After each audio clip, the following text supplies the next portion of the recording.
শুকরিয়া জ্ঞাপন করি যে মহান রব্বুল আলামিন আমাদেরকে মাজালিসুর রহমান জান্নাতের বাগান উপহার দিয়েছেন। এজন্য সবাই খুশি না বেজার? চিৎকার দিয়ে বলি আলহামদুলিল্লাহ। জান্নাতের বাগানে সৌভাগ্যশীল মানুষরা প্রবেশ করে। হাসরের ময়দানে প্রথমত দুই দলে মানুষ বিভক্ত থাকবে। এক দল হলো সৌভাগ্যশীলদের দল, আর একটা দল হলো হতভাগ্যশীলদের দল। যারা সৌভাগ্যশীল তারা জান্নাতে যাবে। সুবহানাল্লাহ। কোরআনুল কারীমে আল্লাহ বলেন, ফারিকুন ফিল জান্নাতি ওয়া ফারিকুন ফিস সাঈর।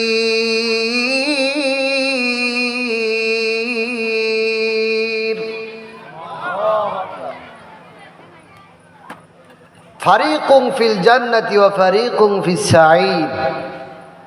একটা দল জান্নাতে যাবে আর একটা দল জাহান্নামে যাবে।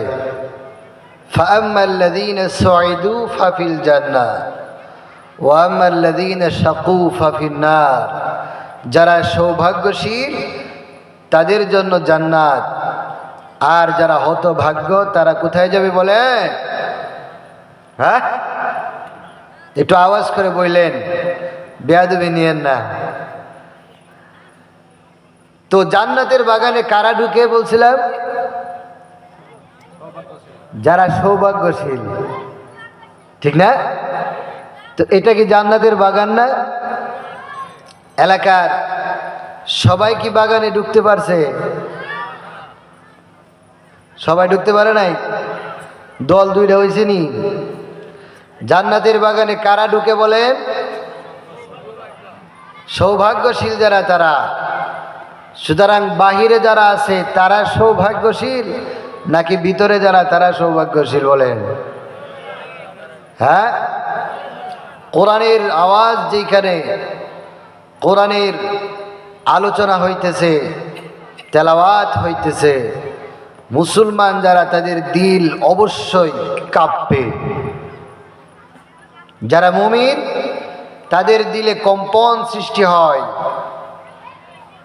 অন্তরে জ্বালা ধরে যায়। আল্লাহর গুণকীর্তন যেখানে হবে, আল্লাহ সুবহানাহু ওয়া তাআলাকে নিয়ে আলোচনা যেখানে হবে, আওয়াজটা কারো কানো গেলে যদি মুমিন হয়, অন্তরে জ্বালা সৃষ্টি হয়ে যাবে, কম্পন সৃষ্টি হয়ে যাবে।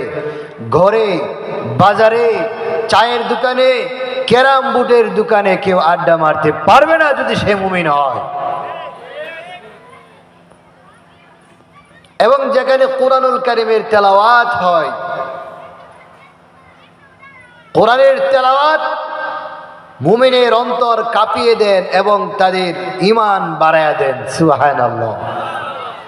কত বড় কঠোর হৃদয়ের অধিকারী। এখানে মাইকিং করা হয়েছে, পোস্টারিং করা হয়েছে, বাড়িতে মেহমানও আনছে দাওয়াত দিয়া। কেউ মেহমানকে মাঠে ঢুকায় সে ক্যারাম বোর্ডে খেলতে গেছে, অথবা আবার কেউ সে নিজে লয়ে গেছে, যাও বন্ধু আগেই না যাই, ঠিক না? তো যে কোরআনের তেলাওয়াত কাফেরদের অন্তরকে নাড়িয়ে দিত, কাঁপিয়ে দিত, সেই কোরআনের তেলাওয়াত কালিমাওয়ালা মুসলমানদের দিল কাঁপাইতে পারে না।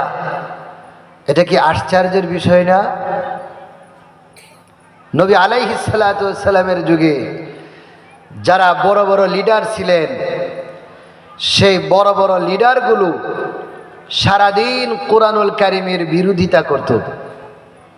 কোরআন যেন প্রচার প্রসার না হয়, মুহাম্মদ সাল্লাল্লাহু আলাইহি ওয়াসাল্লামের অনুসারী যেন না হয়, এই জন্যে সারাদিন ভর মানুষকে বাধা দিত যে তোমরা তার কাছে যাইও না, সে জাদুঘর, সে গণক অমুক তমুক বইলা বইলা দূরে রাখতো, কিন্তু রাতের বেলা যখন নবী আলাইহিস সালাতু ওয়াস সালাম তাহাজ্জুদের নামাজে দাঁড়িয়ে কোরআনুল কারীম তেলাওয়াত করতেন, তখন প্রত্যেকটা লিডার একজন